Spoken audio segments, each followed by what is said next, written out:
Anyone wants to say what they think autonomy means? Do your own way. Oh, yes, girl. True rebel, that one. Anyone else? Yes, the power to make decisions. Now, these guys, Decky and Ryan, came up with the self-determination theory. SDD. Come on! They might have chosen a better acronym. And 72% have a better stress management by making autonomous decisions. 47% have a stronger sense of self-worth. Being a holistic therapist, they're like, oh, you woo-woo, anything you do about it. No, it's statistics, okay? It's facts. I'm a journalist by trade. I always check my stats and facts first, okay? When you make an autonomous decision, two parts of the brain lights up. It's the prefrontal cortex, that's in charge of planning and decision making, and the ventral stratum, that's the brain's reward center. So the two of them work together and you're like, you feel good, you want to have more. So that's the dopamine hit activated. And when those two are activated, then the anterior insula starts coming alive. And that is responsible for self-awareness, empathy, and compassion. So if you become self-aware, you know your values, right? So they're all linked nicely together. I don't know if any of you struggled to get up this morning versus a normal day of work. No? No? Okay, so normally what would work on a day when you've got a boring meeting at work, you don't want to get out of bed. Just 5 more minutes. Snooze, snooze. Because you're not motivated. That dopamine is not being released in your body. But perhaps this morning, oh, I'm going to have some nice lunch, I'm going to meet my favorite friends, I'm going to have some fun. So the dopamine activates you and you want to actually get out of bed, get this dopamine released. So autonomy literally is the brain rewiring itself for confidence. Who wants more confidence? Hell yeah! That's delicious. Knowing you're unstoppable, you're untouchable. That's a form of self-worth and confidence. So it's quite a process. So I didn't say this was easy, right? I never promised you that it's easy. But there are steps that you can make. 2007, I returned home to my original South Africa home. I just came back from a wonderful 2-year stint in Europe, did a 2-year visitor visa, and I came home broken,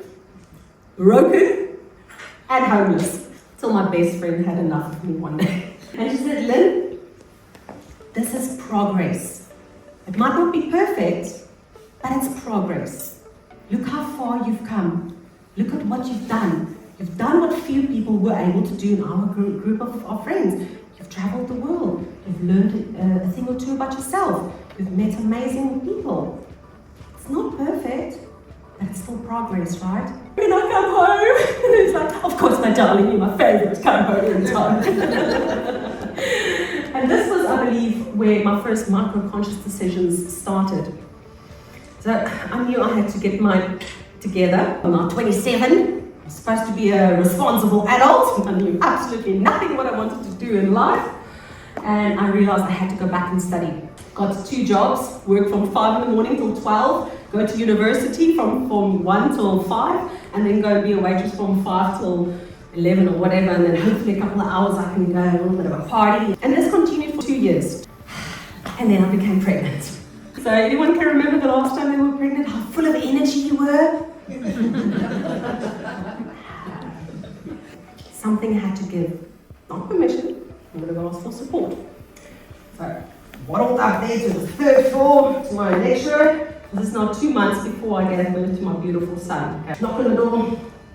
Lecturer, can you please tell me how I can get my English marks better? Well, I'm not so sure I can help you. What do you mean you can't help me? Well, see, how do I put this? University is not for somebody like you. What do you mean, somebody like me?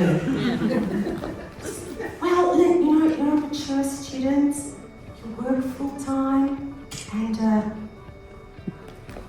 I'm like, pregnant? You're pregnant. There's other institutions that's better suited for somebody like you. Right.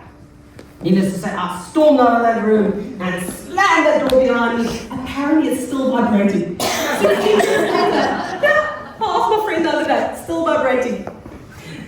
waddled up to the first floor and adrenaline is pumping through my body. I'm running up that stairs, okay? I don't need the lift, I'm gonna run up that stairs.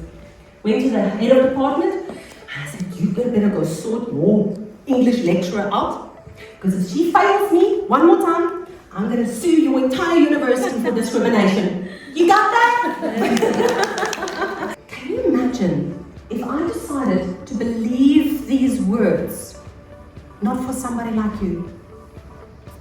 And how many of you have not heard this before? It's not for somebody like you. You want to start a business? What do you know about business? That's what we keep having to deal with in our lives. Not for somebody like you. Micro-conscious decisions have to come up. Taking autonomy, taking back your power, and say, no, I won't believe that. I had to break some rules, and I'm going to ask you now to be brave enough to think about the things that is holding you back.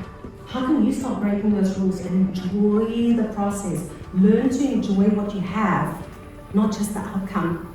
Your life, your rules. Go on, your life,